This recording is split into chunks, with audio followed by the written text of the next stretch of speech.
Hi viewers, welcome to Spark and Crack IAS. Today we are going to see about the most expected 1000 prelims MCQs part 1. Question number 1. Fundamental rights protect the individual against which of the following actions? Number 1. Arbitrary action of the state. Number 2. Actions of individuals. Number 3. Majority community rule. Options: Option A 1 and 2, Option B 2 and 3, Option C 3 and 1, Option D 1, 2, 3.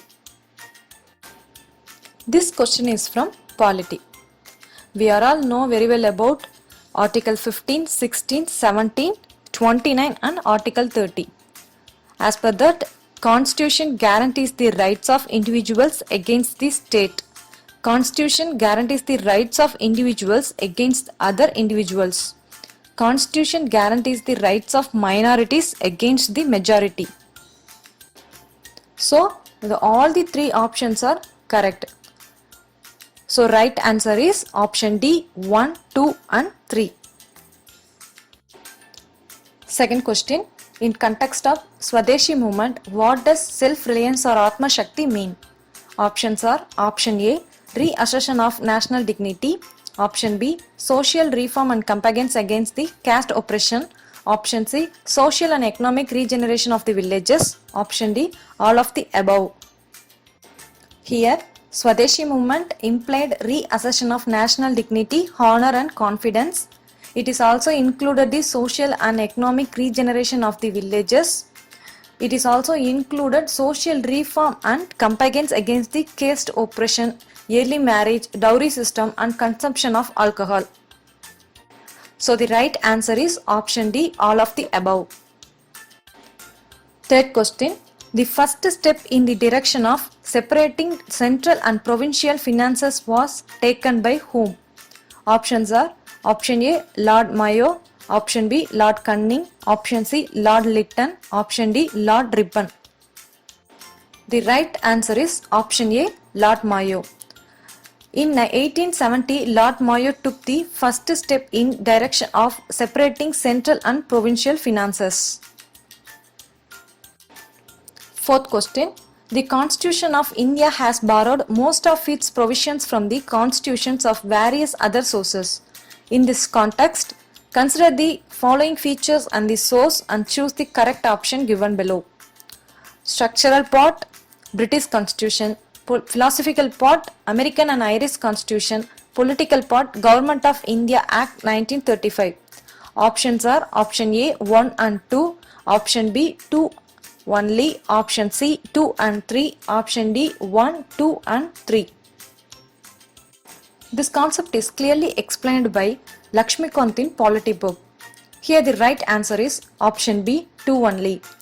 The philosophical part of our constitution is derived from American and Irish Constitution, as well as the structural part of the constitution is derived from the Government of India Act of 1935.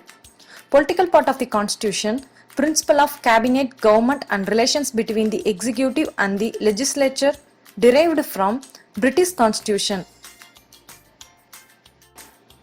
Question number 5.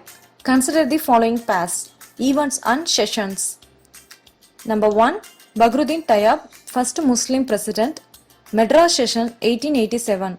Number 2. George Yule, first English president, Allahabad session 1888. Number 3. Annie Besant, first woman president, Calcutta session 1917. Options are: Option A 1 and 2, Option B 2 and 3, Option C 3 and 1, Option D 1, 2 and 3. This question is related to Indian National Congress. The right answer is Option D 1, 2 and 3. Here all the three pairs are connected correctly. Badruddin Tayyab is the first Indian barrister of High Court of Bombay and he is the third president of the Indian National Congress. George Yule is the fourth president of the Indian National Congress. Annie Besant is the member of Theosophical Society, is the first woman president of the Indian National Congress. Question number 6. Consider the following statements. Number 1. The emergence of extremist nationalism. Number 2. The growth of education had led to the rise of classes in India began to claim equality of citizenship. Number 3. Engaging with the moderates and providing some political concessions. The above statements led to the formation of which act? Options are: Option A, Government of India Act of 1919. Option B, Government of India Act of 1935. Option C, Indian Councils Act 1909. Option D, Indian Council Act 1892. The right answer is option C, Indian Councils Act 1909. In early 20th century, nationalists became increasingly vocal and adopted a stronger tone while demanding representation of Indians in government. This period saw the emergence of extremist nationalists who aimed to undermine the foundation of British rule. This violent form of movement led the assassination of Indian and British government officials. So, Lord Minto denounced the extremists and provided some political concessions. This is called Morley-Minto reforms. These reforms formed the basis of the Indian Councils Act 1909. Question number 7. Which among the following factors is considered as a root cause behind the famous Chantal rebellion? Option A, forceful cultivation of indigo plants. Option B, alienation from tribal lands. Option C, interference with religion. Option D, restrictions on shifting cultivation. The right answer is option B, alienation from tribal lands. Chantal revolt or Chantal rebellion took place in the jungles of Rajmahal Hills, Jharkhand, Bihar. It started before 1857 revolt. Chantal is a tribal community. The introduction of permanent settlement system, Chantals lost their rights on their lands. The introduction of currency gave another blows to Chantals who followed barter trade system. Chantal revolt under the leadership of the brothers Sidhu and Kanhu against the oppression and reclaimed their right to tribal lands. Question number 8. The rule of law facilitates for which of the following conditions? Number 1. Upholding the dignity of humans as individuals. Number 2. Full development of personality of humans. Options are option A 1 and 2, option B 2 only, option C 1 only, option D neither 1 nor 2. The right answer is option A 1 and 2. Question number 9. In the context of modern India, why Syed brothers are popularly called as kingmakers? Option A. They were instrumental in granting free duties to European powers on trade. Option B. They ensured the political stability of Mughal throne by providing constant support to Jahandar Shah. Option C. They themselves became the kings with diplomatic skills. Option D. None of the above. The right answer is option D. None of the above.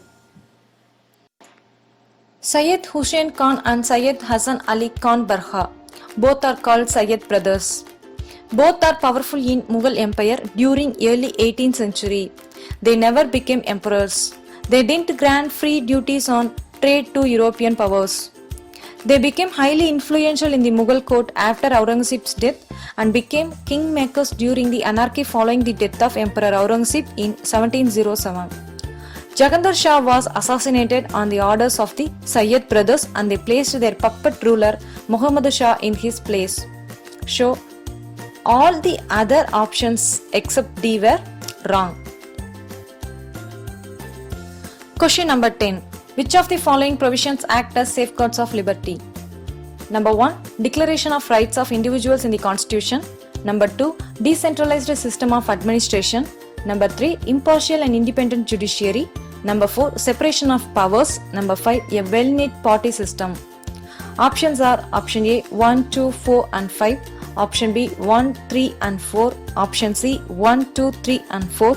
Option D 1, 2, 3, 4 and 5. The right answer is option D 1, 2, 3, 4 and 5. Here all the statements are correct. Here impartial and independent judiciary is rightly called the watchdog of liberty. Declaration of rights of the individuals in the Constitution and declaration of powers are considered as an important safeguard of liberty. Separation of powers implies that the executive, the legislature, and the judiciary being separate is a great ally of liberty. A well-knit party system is also indispensable for the preservation of liberty. Eternal vigilance, it has been rightly said, is the price of liberty. Hi viewers, thank you for watching my video. If you like my video, kindly like, comment, share and subscribe please.